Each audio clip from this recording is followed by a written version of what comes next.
रमता राम जपो रे प्राणी, अब तो सुन ले राम कहानी।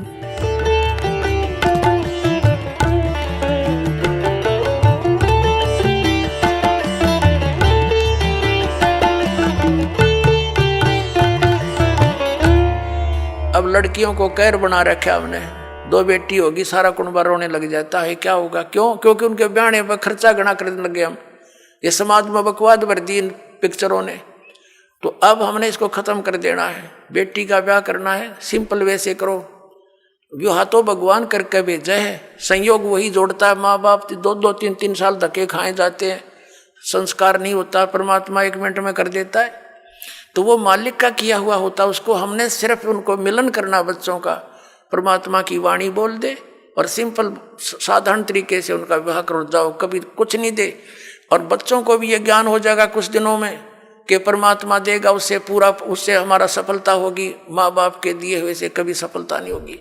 अब हम कितना दे सकते हैं अपने बच्चे को? ये क्या माँ बाप आजीवन उसको दे सकता है सारे इतना दहेज में? नहीं दे सकता। बच्चा अपना करे और खाओ, भगवान पर आश्रित रहे, फिर भगवान देगा, तब सफलता होगी। तो ये बकवाद हमने घर करी देखम देखा, अब इसको त्यागेंगे कति, सिंपल मकान बनावांगे। आज कोठी गार्डन पे 5-10 लाख रुपये की इधर उधर से कर लिए, कोठी बना दी हैं, और फिर मृत्यु होगी, वह कोठी नौकी न रहेगी। आप कुत्ता बन के उसकी गली में बैठा छाया में, और वहाँ भी ना बैठने देखो, आते मारेगा लठ। तो हमने इतना ही काम करना है जो हमारा भक्ति में बाधक ना हो। हम सारा जीवन किले बनाने में, कोठी खरीदने के चक्कर में 100 पाप कर बैठते हैं। वो पाप हमारे साथ चले जाते हैं, वह कोठी और कार यहीं रह जाती हैं। तो इस ज्ञान के आधार से आप जी ने सबसे पहले तो हमने इस विवाह की क्रियाओं को बदलना पड़ेगा। उसके बाद फिर हमने इन कोठियों की जरूरत क्या है? एक सिंपल मकान बनाओ जो भगवान ने आपको दे रखा है, अवश्य बनाओ, ठीक, गर्मी सर्दी से बचने के लिए।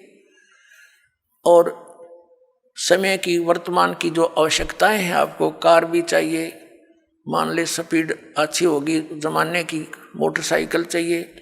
आप विश्वास करना, परमात्मा आपको वो भी देगा, लेकिन सदुपयोग के लिए उसमें परमात्मा की कैसेट ला के चले, उसके अंदर भगवान की टेप चलावे, मालिक की चर्चा करता जावे आवे, तो वो आपको सबको दे सकता है। मालिक के घर में किसी चीज की कमी नहीं, लेकिन दुरुपयोग ना हो।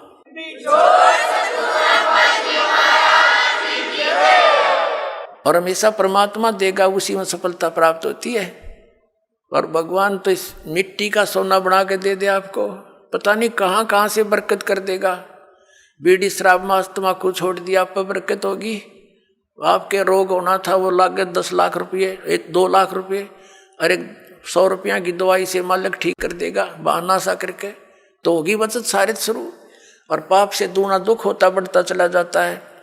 एक पैर में थोड़ा सा दर्द होया था एक व्यक्ति का, नौका टांग कट के पीछा छूटा, और अब नाम लेने के बाद डॉक्टर सलाह देते हैं कि टांग कटती अगर तो 2 दिन लेट हो जाता था। अब वो टांग बच की 200 रुपये की दवाइयों से। तो पुण्यात्माओं, पुण्य और पाप के ऐसे फल अलग अलग बन जाते हैं।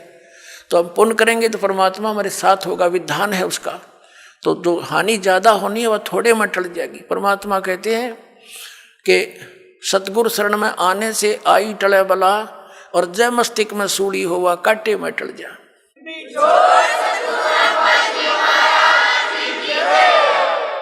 यदि हमारे प्रारब्ध के अंदर मृत्यु होनी हो तो परमात्मा कहते हैं कांटा लग जाने से उसको इतने में ही आपके उस पाप को वो परमात्मा कैंसिल करवा देगा। तो इसलिए भगवान की खोज हम किया करते थे। आप सुन रहे थे जगत गुरु तत्वदर्शी संत रामपाल जी महाराज जी के मंगल प्रवचन। अधिक जानकारी के लिए विजिट कीजिए हमारी वेबसाइट www.jagatgururampalji.org। संत रामपाल जी महाराज जी के शुभ आशीर्वाद से पूरे विश्व भर में 500 से भी ज्यादा नाम दीक्षा केंद्र हैं, जिन पर संत रामपाल जी महाराज जी द्वारा ऑनलाइन निशुल्क नाम दीक्षा दी जा रही है। अपने नजदीकी नाम दीक्षा केंद्र का पता करने के लिए संपर्क करें 8222880541।